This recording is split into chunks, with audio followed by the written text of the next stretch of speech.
नमस्कार। मुद्दा तो है, मैं आपका स्वागत है। मैं हूं आपके साथ ब्रजेश चौक से। आज मुद्दा है पटवारी की पलटन, नेताओं में उलझन। जी हां, करीब 10 महीने के बाद जीतू पटवारी की टीम बनकर तैयार हो गई है, लेकिन जैसे ही कार्यकारिणी की घोषणा हुई वैसे ही कांग्रेस के भीतर भी बवाल मचना शुरू हो गया। किसी ने इस्तीफा दिया तो किसी ने नेता ने अपने अध्यक्ष को कहावत कहकर अंधा बता दिया, तो किसी ने सवाल पूछ लिया कि क्या ये टीम पार्टी की सत्ता में वापसी करवा पाएगी। खैर, जब कांग्रेस के भीतर से ही आवाज़ उठी तो बीजेपी ने भी चुटकी लेने में देरी नहीं की और तंज कसा कि यह तो ट्रेलर है, पिक्चर अभी बाकी है। लेकिन सवाल यह है कि क्या जीतू पलटन प्रदेश में कांग्रेस की स्थिति को मजबूत कर पाएगी? कैसे जीतू अपने नेताओं की नाराजगी को दूर कर पाएंगे? सवाल तो यह भी, कार्यकारिणी की घोषणा के बाद मची इस कलह का फायदा बीजेपी कैसे उठा पाएगी? आज चर्चा में इन तमाम सवालों की तह तक पहुंचने की कोशिश करेंगे, लेकिन पहले देखिए रिपोर्ट।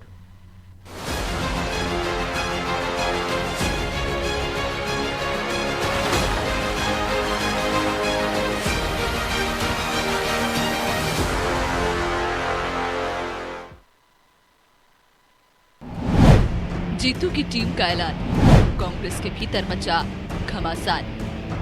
कांग्रेसियों को जिस दिन का इंतजार था वो दिन आ ही गया। आखिरकार 10 महीने के बाद जीतू की पलटन का ऐलान हो गया है। 177 नेताओं से लैस कांग्रेस की प्रदेश कार्यकारिणी में 17 उपाध्यक्ष, 71 महासचिव, 16 कार्यकारिणी सदस्य, 33 स्थायी आमंत्रित सदस्य और 40 विशेष आमंत्रित सदस्य बनाए गए हैं। खास बात यह है कि पूर्व सीएम कमलनाथ, दिग्विजय सिंह, कांतिलाल भूरिया, अरुण यादव और विवेक तनखा जैसे सीनियर लीडर्स को कार्यकारी सदस्य बनाया गया है। जीतू पटवारी की टीम में दिग्विजय सिंह के बेटे जयवर्धन सिंह को उपाध्यक्ष बनाया गया, लेकिन कार्यकारिणी में कमलनाथ के बेटे और पूर्व सांसद नकुलनाथ का नाम नहीं है। वहीं जीतू पटवारी अब अपनी टीम को संतुलित बता रहे हैं। हर कार्यकर्ता को, नेता को पार्टी के लिए काम करने का मन है, तो स्वाभाविक है कि कास्ट इक्वेशन हो, उम्र का तकाजा हो, जातिगत वो हो, क्षेत्रीय संतुलन का ध्यान रखना चाहिए और रखा गया है। मैं मानता हूं कि और भी परिवार के लोग हैं जिनको पार्टी के लिए काम करना है, उनकी भी अपेक्षा होती है और उनका एहसास मुझे भी है। तो मैं मानता हूँ पार्टी को तो जो हुआ है, मतलब द बेस्ट जो हो सकता था वो करने की कोशिश की। सर, जो आपको नहीं मिला है उसने नकुलनाथ जी पॉलिटिकल अफेयर कमेटी। भले ही जीतू इसे संतुलित टीम बताएं, लेकिन जैसे कि उम्मीद थी, कार्यकारिणी की घोषणा के बाद कुछ वैसा ही कांग्रेस में देखने को मिला। जीतू की टीम के ऐलान के साथ ही पार्टी में घमासान शुरू हो गया। सबसे पहले कांग्रेस के नेता प्रमोद टंडन ने पीसीसी की कार्यकारिणी घोषित होने के बाद बागी तेवर दिखाए।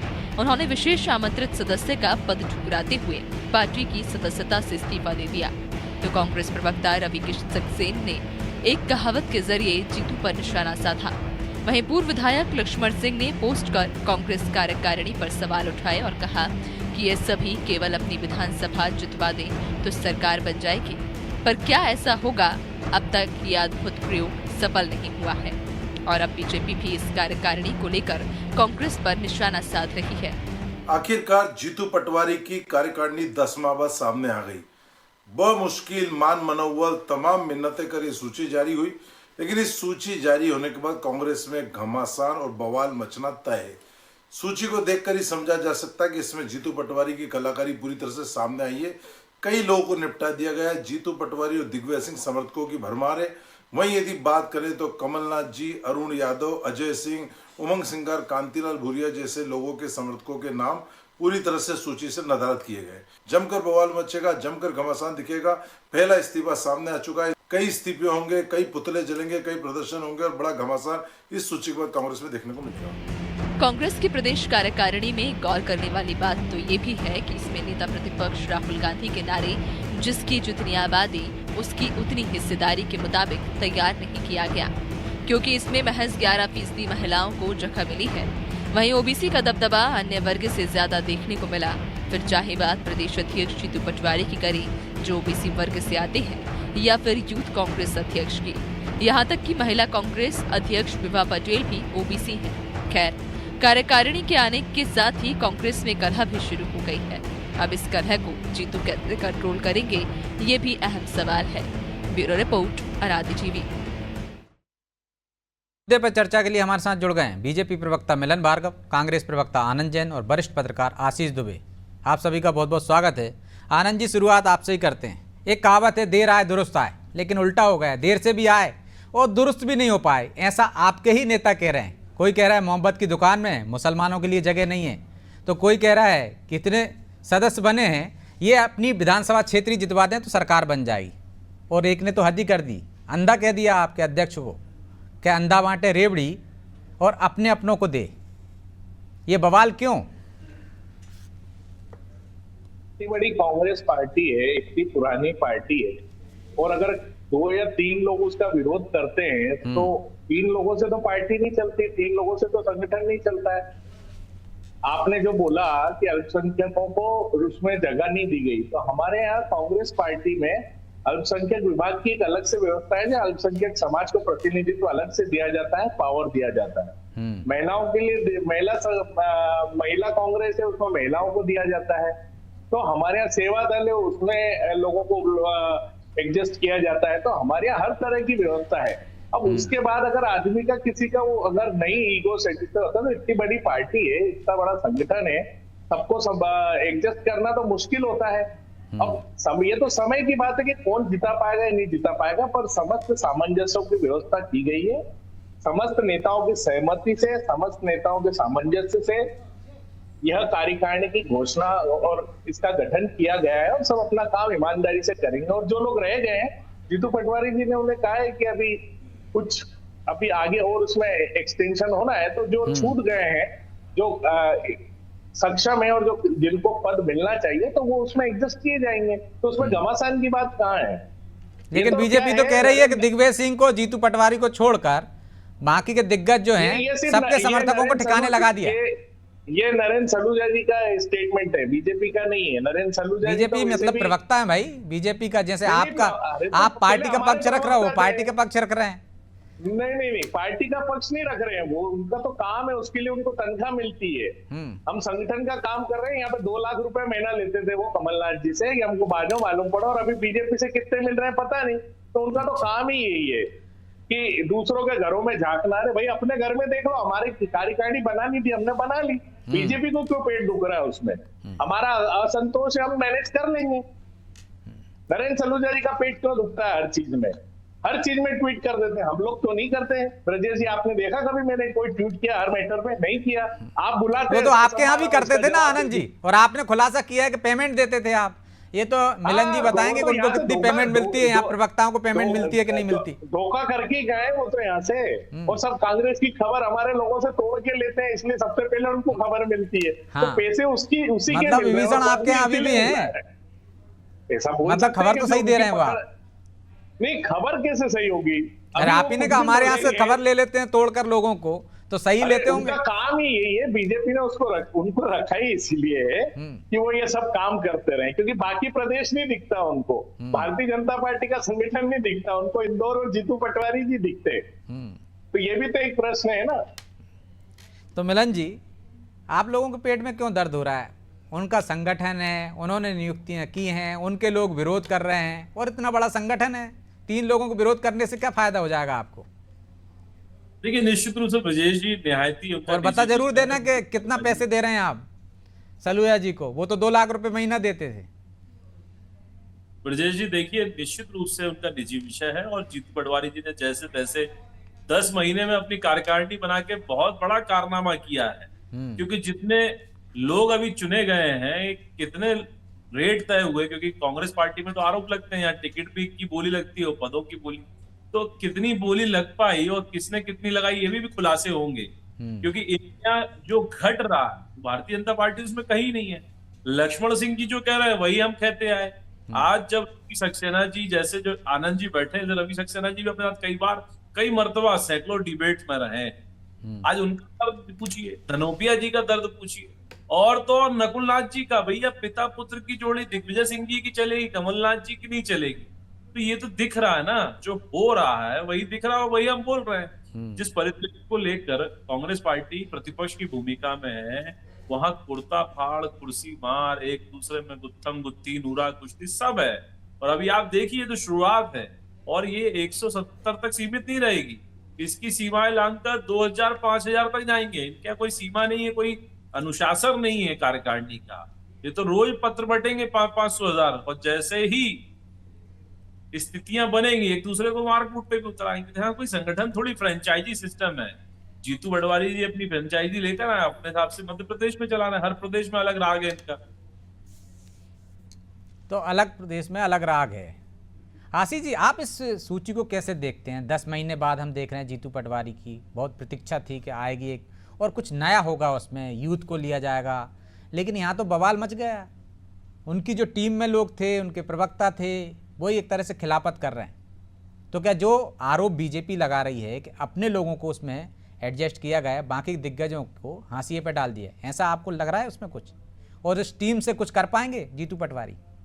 नहीं, देखिए, ये हम इस नजरिए से देखें तो ये बात तो साफ है कि कांग्रेस में जिस तरह की परंपरा रही है, जो कोटा सिस्टम कांग्रेस में चलता था और ये मान्य था, इसी के हिसाब से कांग्रेस आगे चलती थी और उसका पूरा ऑपरेशन चलते थे। तो अगर हम उस नजरिए से देखें तो बहुत सारे नेताओं के समर्थक उस कार्यकारिणी में रहेंगे। और अगर हम इसको प्रयोग के नजरिए से देखें तो इसमें ऐसा लगता है कि नए अपेक्षाकृत नए लोगों के साथ एक नई जो लाइन है वो खड़ी करने की कोशिश की गई है। उसमें नए विधायकों को भी लिया गया है, युवा विधायकों को लिया गया है। बहुत सारे चेहरे ऐसे हैं जो 50-52 साल के आसपास की उम्र के लोग हैं। तो अगर उस नजरिए से देखें तो ये बात है। लेकिन यहाँ पे लाजमी ये है, जहां तक हम देखते हैं इन सारी परिस्थितियों को, तो उसमें ये लगता है कि कांग्रेस अभी जिस दौर से गुजर रही है, जहां पर जो जिस पोजीशन पर आकर खड़ी हो गई है, वहां पर उसको युवा और अनुभवी इन सभी का कॉकटेल, एक मिश्रण बनाना जरूरी है। वो मिश्रण जितना अच्छा बनेगा, हालांकि इसमें कुछ लोग हैं, अब कहा जा सकता है कि जो स्थायी आमंत्रित हैं, स्पेशल इनवाइटीज हैं, उसमें सीनियर्स हैं, लेकिन वो जो फ्रंट लाइन का जो टीम बनती है वो थोड़ी सी मिसिंग इसमें दिखती है। लेकिन यदि हम उसको प्रयोग के नजरिए से देखें कि चूंकि विधानसभा चुनाव के बाद कांग्रेस हाईकमान यहाँ के सारे सिस्टम से या यहाँ के सारे कामकाज से नाराज था, कमलनाथ को पद छोड़ना पड़ा, तो उस नाते ये लाजमी था कि नए लोग आएंगे, ज्यादा आएंगे। लेकिन उसमें कई नए लोग ऐसे हैं तो बहुत ज्यादा जिनका परफॉर्मेंस अभी तक ऐसा उभर के अभी तक नहीं आया है, उनके पास बड़े पद भी आए।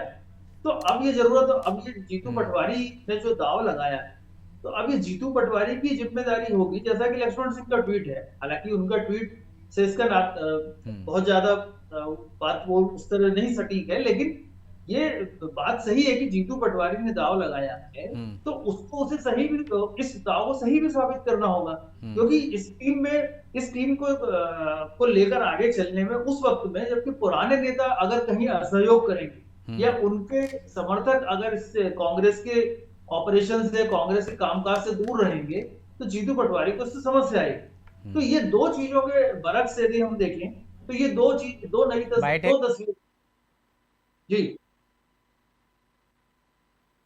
आ गया है, इसको चर्चा में शामिल कर लेते हैं। बड़ा बयान है और पूर्व नेता प्रतिपक्ष अजय सिंह ने दिया है, इस पर जवाब लेंगे आनंद जी से।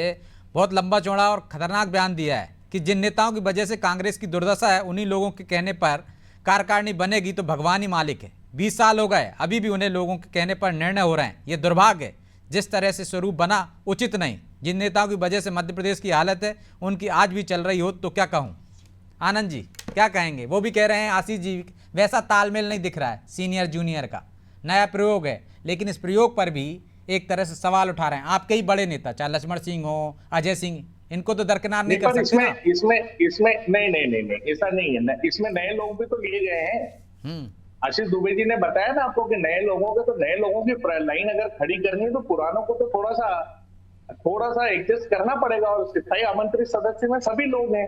अब उसके बाद अगर किसी को आप खुलेआम अगर कोई पार्टी के खिलाफ अगर ट्वीट करता है तो वो, अगर राहुल सिंह जी तो बड़ा दुख का विषय है, पर सवाल ये है कि अभी नेतृत्व जीतू पटवारी जी कर रहे हैं। जीतू पटवारी जी ने सभी नेताओं से सामंजस्य करके इस कार्यकारिणी का गठन किया है। ये तो तय है, ऐसा तो नहीं कि उन्होंने अकेले किया। हमारे लेकिन वो तो कह रहे हैं इस पूरी सूची में सर्वाधिक वो लोग हैं जिनकी वजह से पार्टी की ये हालत हुई है, ये दुर्दशा हुई है। तो अभी तो सभी लोग हार गए थे। कौन जीता था पार्टी में? अगर उनके सवाल की बात करें तो कौन जीता? क्या लक्ष्मण सिंह जी ने बहुत अच्छा काम किया पार्टी के लिए? क्या प्रमोद टंडन ने अच्छा किया जो विरोध कर रहे हैं? क्या राहुल सिंह जी ने किया? तो उस मुद्दे में बात संगठन की, और रही बीजेपी संगठन की बात कर रही थी, तो यहाँ तो राष्ट्रीय अध्यक्ष का चुनाव भी नहीं हुआ जेपी नड्डा जी का। मुख्यमंत्री चिट्ठी पे बने हैं, तो ये किस संगठन की बात कर रहे हैं? हमारे संगठन पे उंगली उठा रहे हैं। इनका तो अभी राष्ट्रीय अध्यक्ष का चुनाव भी नहीं हुआ है। पूरे हिंदुस्तान में कहाँ चुनाव हुआ और कहाँ इन्होंने प्रदेश अध्यक्ष, जिला अध्यक्ष की नियुक्ति चुनाव के माध्यम से? तो ये कौन से अनुशासन की बात करते हैं बीजेपी प्रवक्ता जी? तो हमारे संगठन पर उंगली उठाने के पहले आप अपना भी देखिए। लेकिन वो तो कम उठा रहे हैं ना, काम कर रहे हैं। नहीं आनंद जी, वो तो कम उठा रहे हैं। उंगली तो आपके अंदर से ही उठ रही ना, आपके अपने लोग ही आपको कटघरे में खड़ा कर रहे तो हैं। देखिए, वो मेरी बात सुनिए, वो उनका व्यक्तिगत विषय, अगर उनको तकलीफ है और वो दे रहे हैं पार्टी के खिलाफ बयान, तो शायद मुझे लगता है तो कार्रवाई करनी चाहिए, नहीं करनी चाहिए, पार्टी को नुकसान नहीं होता इससे। करेंगे ना। देखिए, नहीं देखिए, बयान आया है, उस पर एनालिसिस होगा और उसके बाद कार्रवाई भी होगी। उसके लिए समय तो मिलेगा ना। ऐसा थोड़ी आज ट्वीट किया और आज की आज अनुशासन समिति सब निष्कासित करेगी। उसके लिए सब पूरी जांच की जाएगी और उसके बाद किया जाएगा। ऐसा मुझे लगता है कि अनुशासन बनाए रखने के लिए हम लोग करेंगे। तो वो तो कार्रवाई करेंगे मिलन जी, लेकिन आपके यहाँ तो चुनाव ही नहीं हुए, उनके संगठन पर आप सवाल उठाते हैं, उंगली उठाते हो। ब्रजेश जी, देखिए, भारतीय जनता पार्टी की कार्यप्रणाली से आप परिचित हैं और हमारे यहाँ भी जिस प्रकार से सक्रिय सदस्यता का अभियान चल रहा है, क्योंकि हमने इसको संगठन पर्व के रूप में लिया और आने वाले समय देखेंगे यहाँ मंडल के भी चुनाव होंगे, हमारे यहाँ जिले के भी होंगे, प्रदेशों के भी होंगे और हमारा पूरा एक सिस्टम है जो हमेशा काम करता है। व्यक्तिवाद से आधारित हमारा संगठन है नहीं, इसलिए इस बात से यहाँ बैठा पैनल बहुत अच्छे से इत्तेफाक रखता है। आनंद जी इस परिस्थितियों में भी बहुत आनंदित हो रहे हैं। तो ये बड़ी विचित्र स्थिति, क्योंकि वो अपने आप को अजय सिंह जी से बड़ा नेता समझ रहे हैं, वो अपने आप को लक्ष्मण सिंह जी से बड़ा नेता समझ रहे हैं। दुर्भाग्य है। देखिए, 2-3 लोगों से कांग्रेस नहीं चलती, ये इनका मानना हो सकता है, लेकिन ये वो लोग हैं जो कांग्रेस को वर्षों बरस सींचते आए। राहुल भैया, अजय सिंह जी इस डिबेट को सुनेंगे तो सोचेंगे कि जीतू पटवारी जी की अराजक कांग्रेस है, इसलिए उनको तवज्जो नहीं देना स्वाभाविक है, क्योंकि जीतू पटवारी जी एक कवायद कर रहे हैं, इसमें कमलनाथ जी घर बैठा दिया। हो सकता है अजय सिंह जी का नंबर हो, इससे पहले अरुण यादव जी घर बैठे ही हैं। कई सारे नेता हैं, गोविंद सिंह जैसे सरीके नेता, जिन्होंने दशकों कांग्रेस पार्टी का झंडा बुलंद किया, प्रतिपक्ष की भूमिका निभाई। आज वो घर पर बैठे, लेकिन आनंद जी आनंदित है। अरे भाई, लक्ष्मण सिंह जी को तो स्वीकार कर लीजिए, वो तो आपके घर के हैं और जिन्होंने ये कार्यकारिणी बनवाई, दिग्विजय सिंह जी उनके भ्राता हैं। और नकुलनाथ जी तो जवान हैं, यंग हैं, आपके साथ कहीं ना कहीं राजनीतिक रूप से एक यात्रा में आपके साथ रहे हैं, उनको क्यों किनारे लगा रहे हैं साहब? उनने क्या गलती कर दी? और देखिए, न्यायती आपका निजी विषय है, आपकी कार्यकारिणी कैसी है, चूंकि अभी चर्चा हो रही है, डिबेट हो रही है, आपके घर से ही पत्थर उछाले जा रहे हैं, इसलिए चर्चा हो रही है। हमारी तरफ से कोई हमला नहीं, सब आप तो जिस प्रकार की राजनीति कर रहे हैं उसमें नरेंद्र सलूजा जी कर रहे हैं ना। नरेंद्र सलूजा जी प्रवक्ता है ना भारतीय जनता पार्टी के, उन्होंने तो किया है। तो लीजिए, आप वो सीधा बोल रहे हैं ना, आप नहीं बोलते हमारी कार्यकारिणी के लिए। आनंद जी, क्यों बोला उन्होंने? आनंद जी, उन्होंने क्यों बोला ये वो बता पाएंगे? मैं अधिकृत रूप से बात रख रहा हूँ, पैनल पर रख रहा हूँ। तो उन्होंने भी तो रवि सक्सेना का ट्वीट किया, रिट्वीट, उन्होंने तो आपके ही लोगों को जो बात बयान दी है उसी को आगे बढ़ाया ना। उसको दोहराना कोई हमारी बात थोड़ी होगी, और समझाना ही है इतना, तो आप अजय सिंह जी से मिलकर समझाइए ना लक्ष्मण सिंह जी को, आपकी लोग तो ये हमारा व्यक्तिगत मामला है, मैं बोल चुका हूँ, ये हमारी कार्यकारिणी, हमारी पार्टी का व्यक्तिगत मामला। आप इसमें राय देने के लिए अधिकारी ये तलवारें, आप अधिकारी नहीं है इसके लिए कि हम संगठन में हम किससे क्या बात करेंगे। उसके लिए जीतू पटवारी जी हैं, हमारे वरिष्ठ नेता हैं, अनुशासन समिति है, वो सब अपना काम महिलाओं में करेंगे। चाची खोजते हैं, वही अध्यक्ष ना, जो पार्टी जाए तेल लेने की भावना रखते, वही अध्यक्ष है ना आपके। ये उनकी भावनाएं थी कि नहीं, उनके वक्तव्य थे कि नहीं? देखिए, क्या वक्तव्य रखते हैं, रुक जाइए। कैलाश विजयवर्गीय जी के बयान सुने कि नहीं महिलाओं के लिए? आपने सुरपण बोला था उन्होंने, आप इसलिए डिटेल में मत जाइए। सुरपण बोला था, राष्ट्रीय महासचिव है, से बड़े नेता मत जाइए। नहीं, वो तो है ही, बड़े नेता तो है। देखिए, वो झंडा चलाएंगे क्या आप? नहीं, अनुशासन समिति आपका निर्णय करेगी, अजय सिंह जी के ट्वीट पे क्या निर्णय होगा? आप नहीं, वो हम देखेंगे ना, हम देखेंगे, वो आप कौन राय देने वाले? गजब कर रहे, हमारा घर, हमारा परिवार, हमारे सदस्य राय। अरे परिवार है कहाँ? ये तो ठेकेदारी के साथ फ्रेंचाइजी सिस्टम है, कौन सा परिवार? फ्रेंचाइजी तो आपके है, राष्ट्रीय। अभी आपको पद चले जाए तो आप गाली देने लगोगे। रवि सक्सेना जी भी ऐसी मीटिंगें आते थे। आपसे रवि सक्सेना जी कौन है? राष्ट्रीय प्रवक्ता ही है ना। आनंद जी, एक कर बोल, मैं आ रहा हूँ, आप दोनों के पास लौटता हूँ। ठीक, आशीष जी, जिस तरह से घमासान कांग्रेस में मचा है, ये पहली बार नहीं हुआ, पहले भी होता रहा है, लेकिन इस बार कुछ ऐसा लग रहा है कार्यकारिणी पे ज़्यादा घमासान मचा है। ऐसे में बीजेपी से कैसे मुकाबला कर पाएगी? क्या आपको लगता है कि ये असंतोष है, ये साध लिया जाएगा, ये और भड़केगा? नहीं, देखिए, समय के साथ साथ हो सकता है चीजें शांत हो जाएंगी, हाईकमान कुछ समझा देगा, कोई आश्वासन दे देगा, लेकिन सवाल ये है कि जब ये कार्यकारिणी इतनी लेट बनाई गई, मान लीजिए आप जैसे 177 लोगों को बनाया तो 20 पुराने और ले लेते तो क्या होता, बहुत ज्यादा कोई फर्क नहीं था। तो इन सब अगर वो जीतू पटवारी का कहना है कि हमने बहुत सोच समझ के जो बेस्ट हो सकता है वो किया है, तो जैसा मैंने कहा कि इस बेस्ट को उनको अब साबित करना पड़ेगा।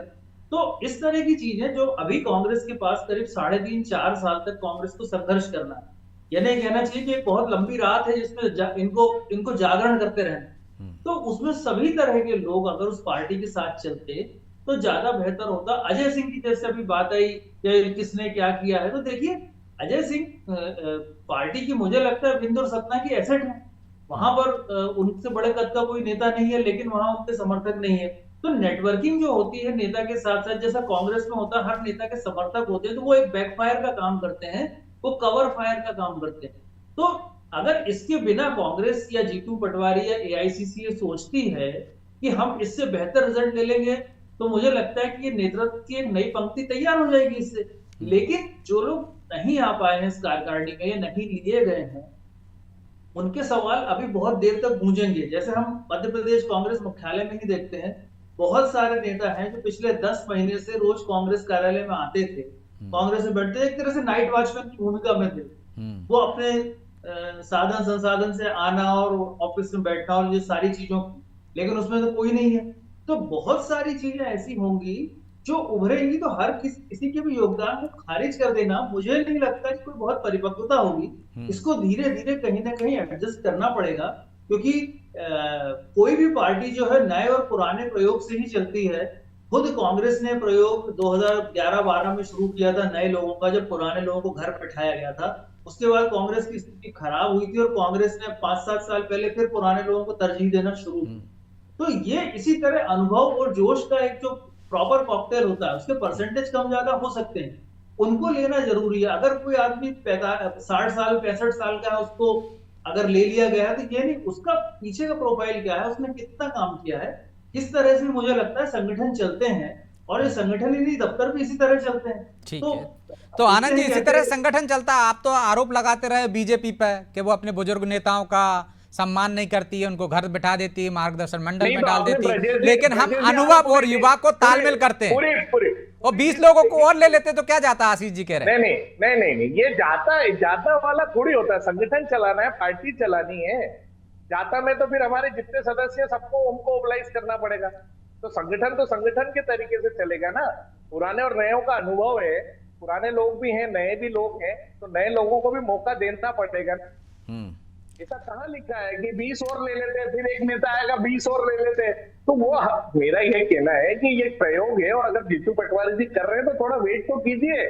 4 साल है हमारे पास, पुराने लोगों को भी हमने लिया है, नए लोगों को भी लिया है, महिलाओं को भी लिया है, और फिर हमारे अलग अलग संगठन है, अल्पसंख्यक संगठन है, सेवा दल है। देखिए जीतू पटवारी नए छत्रप खड़ा करना चाहते क्या, अजय सिंह को दरकिनार करके, उनके समर्थकों को दरकिनार करके? नए युवा नहीं, देखिए कोई भी पार्टी में, अभी आशीष जी ने बहुत अच्छी बात कही कि दोनों कॉम्बिनेशन से चलता है। तो जीतू पटवारी ने बैलेंस भी किया और नए लोगों को भी जगह दी है। तो जब अपन भी बुजुर्ग है, अगर परिवार वही तो वो कह रहे हैं, बैलेंस ही नहीं दिख रहा है ना उसमें। जब से नहीं ऐसा ये आप लोग बोल रहे हैं, ऐसा आप लोगों को लगता है, मीडिया का परसेप्शन है, बीजेपी का परसेप्शन है। हमारा जो हमने बनाई है कार्यकारिणी जीतू पटवारी जी ने, वो बिल्कुल संतुलित है। जातिगत समीकरण के आधार पर युवाओं का, महिलाओं का, बुजुर्गों का, पुराने लोगों का जो कॉम्बिनेशन है वो बिल्कुल प्रॉपर है। आप कुछ समय वेट कीजिए, इसका रिजल्ट आपको बहुत अच्छा मिलेगा। चलिए हम तो यही उम्मीद कर सकते हैं कि कांग्रेस बेहतर काम करे, मुख्य विपक्षी दल है, महत्वपूर्ण भूमिका निभाए और उसका संगठन भी मजबूत हो। लोकतंत्र में विपक्ष की मजबूती भी ज़्यादा कारगर होती है और ज़्यादा अच्छी होती है। तो हमारी तो शुभकामनाएं आपको। अब वो कितनी सफल होती है तो आने वाला समय बताएगा। बहरहाल हमारे पास समय नहीं है, इसलिए चर्चा को यहीं विराम देना होगा। आप तीनों का बहुत बहुत धन्यवाद। तो जीतू पटवारी की टीम बन चुकी है, 10 महीने बाद बनी है, लेकिन इस टीम को लेकर अंदर से ही नाराजगी के सुर उठने लगे। ये नाराजगी थमेगी, ये टीम बेहतर काम करेगी या असफल होगी, या जो पहले के नेता हैं उनसे भी ज़्यादा बेहतर करके दिखा पाएगी, ये तो आने वाला समय बताएगा। और कांग्रेस भी कह रही है इंतजार कीजिए, ये बेस्ट टीम है और बेस्ट करके दिखाएगी। बहरहाल मुद्दा तो है, मैं इतना ही, मुझे दीजिए इजाज़त और आप देखते रहिए अनाजी टीवी। नमस्कार।